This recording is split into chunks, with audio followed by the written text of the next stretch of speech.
as far as our preparation goes in terms of online examination, forget about online examination, even for online education, was not fully prepared. I thank actually the entire exercise that we started few years ago, and which have given some results here in this period of crisis. Thank you, Bhupesh Daharia, for starting this initiative from MUni Campus. And my friend, Dr. Tiwari, is also on the panel, and he has experimented fully online examination very recently, very successfully, and a lot of accolades for conducting that, both the partnership between NITI and MUni. I think that's a wonderful thing. But I will Thank you, sir. Thank you so much, sir. Yeah, I will reflect back on a few other things which we started as an experiment in terms of various things, and that will give us a broad perspective of where we stand today vis-a-vis our preparation. So if you look back at from late 80s and 90s, we were just struggling with connectivity in terms of even having a normal email. So email itself was a completely new phenomenon in exchanging between universities and faculty, between faculty to faculty, and so on.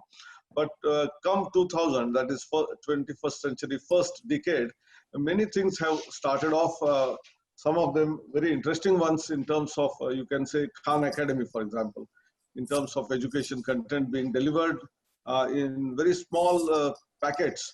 Then we have now YouTube, which is much, much more.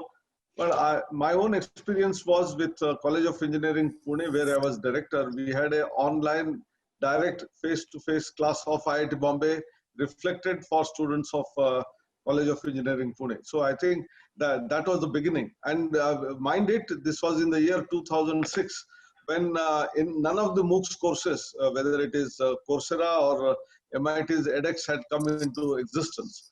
And that is thanks to vision of Dr. F.C. Kohli, the first former chairman of, who is called as father of software industry in India. We were all not prepared. He said, you must do it. And this is the only way forward. And that time we didn't realize the potential of this entire mechanism. But we did buy video conferencing equipment, placed some of them in IIT Bombay, some of them in College of Engineering Pune. Face-to-face class of IIT Bombay was shown to our students here. There was a faculty coordinator. That is a learning experience. But today we have MOOCs courses from all over the world, from several universities, and one can take any course like an ATM machine. We draw money. We can register for a course of any of our choice from the best possible faculty in the world, and we can take it at any time. So it is any time, any device, and from any professor. So I think we graduated, and some of that started happening in India as well by creating what is known as indigenous MOOCs platforms web. So this is all about an exercise where online education had beginning to happen. Many universities, including some IITs and some colleges as well, have different types of LMS systems. Some of them use Moodle, some of them use some other source, depending on where they stand and what is the capability that they have. So there was some preparation, and this did not come as a shock to such institutions. I will say that maybe approximately 20% of the institutions, especially technical institutions, were all geared up for continuing online education despite the college being closed or university being closed. But when it came to examination, even these institutions had never experimented on examination. They were all ready for probably giving out lectures, which started with NPTEL in terms of technical education, graduated to virtual labs, and then now also SWAYAM.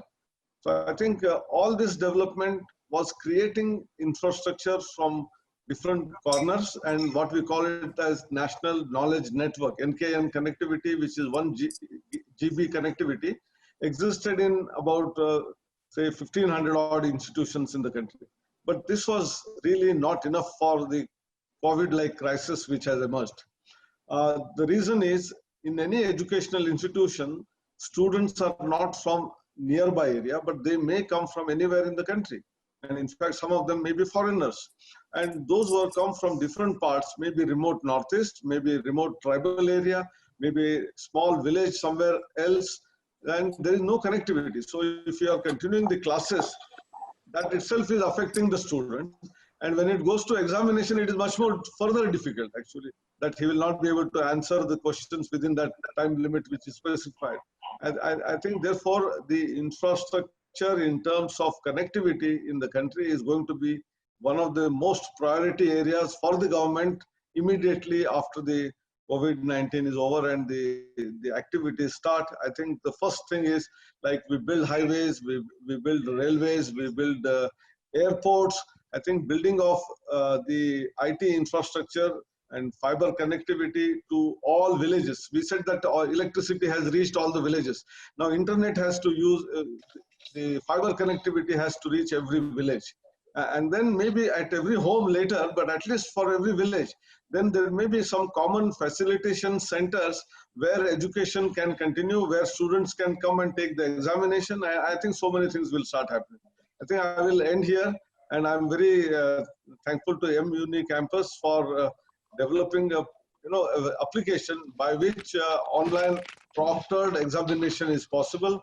As we go by staying in our respective homes or hostel rooms, one should be able to take the examination without copying. I think for an entrance exam, it is much more easier because it's more objective type. In subjective type examination, which is important in some of the programs, there was a challenge, and this is also being addressed. Thank you very much.